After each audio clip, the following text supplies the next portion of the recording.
Freunde, was geht ab? Herzlich willkommen zu einem neuen Video auf meinem Kanal. Heute mache ich das Tutorial für euch, für die Tastatursounds. Ist eigentlich ganz leicht. Als erstes gebt ihr hier bei euch in irgendeinem Browser, ist egal, auf jeden Fall geht es nur für PC, hier einen Mac und dann Vibes und dann Download. Hier, warte, das hier ist der Link, den packe ich auch nochmal in die Beschreibung. Ich hoffe, ich krieg's hin, ne? Hier geht ihr drauf.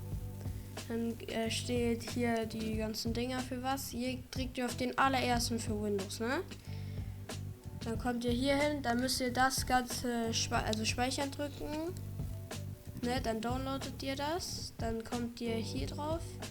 Dann habt ihr das, drückt ihr weiter, blablabla, so, und dann drückt ihr hier drauf bei weiter, ne? Installieren. Installiert das.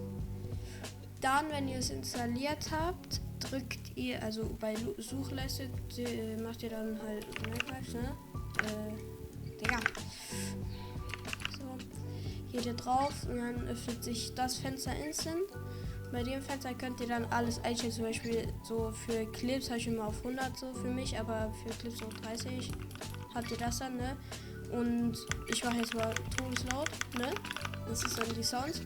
Und ihr habt dann hier schon mal viele, die halt so sehr im Hype sind, zum Beispiel hier. Die.